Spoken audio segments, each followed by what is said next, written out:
ஓம் சாய்ராம். என் அன்பு குழந்தையே, சட்டென என் நெற்றியை தொடு. இறுதி கட்ட நேரம் இது மிக மிக அவசரம். நீ நினைத்ததெல்லாம் நிச்சயமாக நடக்கப் போகும் நேரம் வந்துவிட்டது என் செல்லமே. இது சாயப்பாவின் சத்திய வாக்கு. நம் வாழ்க்கையில் நிகழும் தருணங்கள் எல்லாம் வெற்றியாகவும் இருப்பதில்லை, தோல்வியாகவும் இருப்பதில்லை. அப்படித்தானே?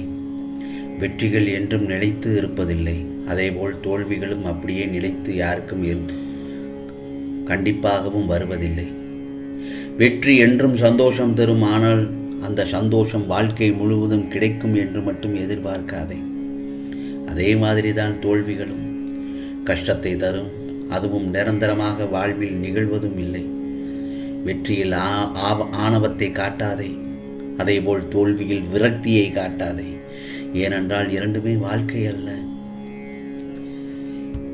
வாழ்க்கையில் ஜெயிப்பவர்கள் தோற்பார்கள், அதேபோல்தான் தோற்பவர்களும் ஜெயிப்பார்கள். அதிலிருந்து என்ன பாடம் கற்றுக்கொள்கிறாய் என்பதுதான் உண்மையான வாழ்க்கை. அதான் வெற்றி பாதை உனக்கு தெரியும். பாதை தெரிந்தால்தான் சேரும் இடம் சரியாக அமையும். அதனால் உன் பாதைகளை சீராக்க முயற்சி செய். இன்று இந்த சாயப்பா மேல் நீ கோபம் கொண்டாய் அல்லவா? நீ நினைத்த நிகழ்வுகள் எதுவும் நடக்கவில்லை என்றால் அது நடக்காமல் போனதற்கும் காரணம் அதைவிட நல்ல சூழ்நிலை உனக்காக அமையவிருக்கிறது என்பதுதான் உண்மை. மேலும் உனக்குள்ள கேள்விகளுக்கு விடையும் அளித்தேன். தேவையில்லாத விஷயங்களை எண்ண வேண்டாம் என்று. நான் இருக்கிறேன், உன்னை நல்வழியில் அழைத்துச் செல்லப் போகிறேன். இது சாயப்பாவின் சத்திய வாக்கு. என் செல்லப்பிள்ளை கோபித்துக் கொள்ளலாம், ஆனால் நான் உன்னை கோபித்துக் கொள்ள மாட்டேன். அப்படி நான் கோபம் கொண்டாலும் என் பிள்ளையான உன்னை நல்வழிப்படுத்துவதற்காகத்தான் உன்மேல் கோபம் கொள்வேன். கவலைப்படாதே என் செல்லமே. தினம் தினம் ஏதோ ஒரு கஷ்டத்தில் சிறைப்பட்டு அதனுடன் போராடி வழி தெரிந்து வெளியே வருவதற்குள் போதுமப்பா இந்த வாழ்க்கை என்ற எண்ணம் தோன்றுகின்ற அளவுக்கு துன்பத்தால் நெறிபட்டு சிக்கி உள்ளாய். எனக்கு நன்றாக தெரிகிறது என் செல்லப்பிள்ளை கஷ்டத்தில் சிக்கி இருக்கிறாய் என்றார். மனிதனாய் பிறந்த எல்லோருக்கும் இந்த மண்ணுலக வாழ்க்கையில் இதே போன்ற ஒரு காலம் வரத்தான் செய்யும். என்ன செய்வது? எல்லாம் விதியின் விளையாட்டு. உலகியல் வாழ்க்கையில் இடம்பெற்ற அமைப்பாய் உருவாக்கிற்று அல்லவா? உன்னுள் இருக்கும் பலத்தை சோதித்து உனக்கு உன்னையே காண்பிக்கத்தான் நான் உனக்கு வரும் கஷ்டத்தை வேறு ஒரு ரூபத்தில் திருப்பி உள்ளேன். விதிவசத்தால் உனக்கு இந்த காலம் கடினமாக இருக்கலாம், ஆனால் இது உன்னை அறிந்து உன்னை உனக்கு புரிய வைக்கவும் தான் இத்தனை செய்கைகளையும் செய்கிறேன். விதி மாயை இரண்டும் உன் வாழ்க்கையை இப்படி மாற்றிவிட்டதே என்று மனம் புலம்பி தவிக்கின்ற தவிப்பு எனக்கு மட்டும்தான் தெரியும். உனக்கு சுதந்திரம் என்பதை விட உன் ஆத்மாவுக்கு சுதந்திரத்தை நிச்சயமாக தருவேன். ஆம் செல்லமே, பறவையாய் வானத்தில் சுதந்திரமாய் பறந்த உன்னை கூண்டில் அகப்பட்டு கிடப்பதை காணும்போது என் மனம் வலிக்கிறது. இனிமேல் வானத்தில் நீ சிறகு விரித்து பறக்கப் போகிறாய். அந்த அளவிற்கு உன் நிலைகள் மாறப்போகிறது என் செல்லமே. உன் மனதில் நான் ஏற்படுத்திய மாறுதல்கள் நீ உணர ஆரம்பித்து விட்டாய். நிச்சயம் வாழ்க்கையில் உயரப்போகிறாய். அதனால் நீ எதற்கும் பயப்பட வேண்டாம், கலங்க வேண்டாம். உன் மனம் ஒரு சில நேரத்தில் தள்ளாடி கொண்டிருக்கிறது. அப்படித்தானே? கடிவாளமே இல்லாமல் ஓடிக்கொண்டிருக்கிறாய். என்றாவது ஒரு நாள் விடியும் என்றும் காத்திருக்கிறாய். நீ அனுபவித்து வரும் துயரங்களிலிருந்து, கடினமான சூழ்நிலைகளில் இருந்தும் விடுபட துடிக்கிறாய். நிச்சயமாக அதற்கான மாற்றங்கள் நடக்கப் போகிறது. இனி வரும் காலங்களில் உன்னை பாராட்டி பெருமைப்படுத்தப் போகிறார்கள். நீ விரும்பிய வாழ்க்கையும் வாழப்போகிறாய். உன்னுடைய தோற்றங்கள் புது பொலிவுடன் அனைவரும் கவரும்படி உன்னை தேடி அழைத்தும் வரப்போகிறது. என் செல்லப்பிள்ளையே, நீ எப்படி வாழ வேண்டும் என்பதை நான் எழுதி கொண்டிருக்கிறேன். உன்னை அனைத்திலும் சிறந்து விளங்கும்படி செய்வேன்.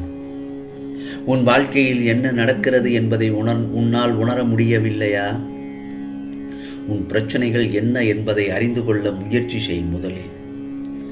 அதற்கான வழியை நான் உன் மனதில் இருந்தபடி உனக்கு அருள்பாலிப்பேன். என்னால் முடியவில்லை, எனக்கு இது வராது, என்னால் எப்படி இவ்வளவு பெரிய விஷயத்தை செய்ய முடியும் என்ற எதிர்மறை எண்ணங்களை முதலில் தூக்கி எறி அல்லது உடைத்து எறிந்துவிடு. உன் சாயப்பா உன்னை விட்டு எங்கும் செல்ல மாட்டேன். இன்று கோபத்தில் என்ன பேசினாய் என்பதை உன்னால் உணர முடியவில்லை. உன் மனதில் இருந்து நானே உனக்கான பதிலை உன்னிடம் கூறிக்கொண்டேதான் இருப்பேன். முதலில் அதை உணர்ந்து நட. மாயை என்பது ஒரு பொய்யான தோற்றமா? அதில் மாட்டிக்கொள்ளும் நிலையில் நீ இப்பொழுது இருக்கிறாய். முதலில் அதிலிருந்து வெளியே வர உனக்கு நான் உதவி செய்கிறேன். அதை உணர்ந்து கொஞ்சம் ஜாக்கிரதையாக நடந்து கொள். உன் சூழ்நிலை உனக்கான வழியை தருகிறது என்று அழுகிறாய். ஆனால் அது வழியை தருவதல்ல. வாழ்க்கை என்பது எளிது, ஆனால் யதார்த்தத்தை நீ புரிந்து கொண்டால்தான் அது சாத்தியம். அதை உனக்கு புரிய வைக்கவே சில கசப்பான நிகழ்வுகள் உனக்கு நிகழ்கிறது. கவலைப்படாதே, இந்த சாயப்பை எப்போதும் உனக்கு துணையாக இருப்பேன். என் செல்ல பிள்ளையே, உனக்கான நல்ல காலம் நெருங்கிவிட்டது. அதனால்தான் பிரச்சனை உனக்கு பெரிதாக தெரிகிறது. சின்ன பிரச்சனை கூட அது பெரிய பிரச்சனையாக உனக்கு தெரிகிறது. அப்படி எல்லா பிரச்சனைகளும் முடியும் தருவாயில்தான் அது தீவிரம் அடையும். ஒரு நல்ல முடிவுக்காகத்தான் உனக்கு இது நிகழ்ந்து இருக்கிறது. அதை முதலில் புரிந்து கொள். ஏனென்றால் உன் அன்பு என்றும் உண்மையானது. நீ ஏன் குழம்பிக் கொள்கிறாய் கண்ணே? உன் எண்ணங்களை ஆராய்ந்து உனக்கு என்ன தேவையோ அதை பரிசாக இந்த சாயப்பா அளிப்பேன். கவலைப்படாதே. எதுவுமே நிரந்தரமில்லை என்பதை உணர வைத்து எளிமையாகவும் ஏழ்மைக்கு உதவி செய்ய மனதை தூண்டுவேன் உனக்கு. அதே நேரத்தில் ஏட்டுச் சுரக்காய் கறிக்கு உதவாது என்பதை உணர வைத்து நீதி மறவாமல் வாழ வைப்பேன். உழைப்பின் தத்துவத்தை எடுத்துரைத்து உன் உழைப்பில் வருவதை கொண்டு வாழ வைப்பேன். இன்பம், துன்பம், ஏற்றதாழ்வு, இதனால் வந்த கர்மாவை என்னவென்று அறிய வைத்து என் செல்ல பிள்ளை உன்னை மன மகிழ்ச்சியோடு அதை ஏற்று நீ சந்தோஷமாக வாழ வைக்கப் போகிறேன். அதே போலத்தான் இறந்த காலத்தையும் எதிர்காலத்தையும் மறந்து நிகழ்காலத்தில் உண்மையாக எப்படி வாழ வேண்டும் என்று உனக்கு கற்றுத்தருவேன். நீ செய்த செயலை நினைத்து அதில் தவறான செயல் இருப்பதை அறிந்து அது மீண்டும் வராமல் பார்த்து கொள்வேன். தவறு செய்வது இயல்புதான், ஆனால் அதை மீண்டும் செய்யாமல் பார்த்துக்கொள் என்றுதான் நான் உன்னிடம் பலமுறை எச்சரிக்கிறேன்.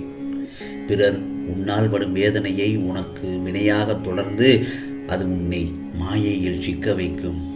பொறுமை, நிதானம் அவசியம் தேவை. இதைவிட மிகப்பெரியது சகிப்புத்தன்மை. சகிப்புத்தன்மை கொண்டவன் மாயையை வென்று விடுகிறான்.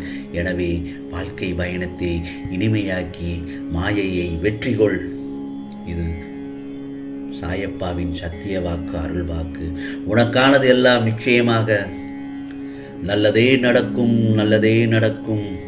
ஓம் சாய்ராம், ஓம் சாய்ராம். ராம்ஜி அருள்.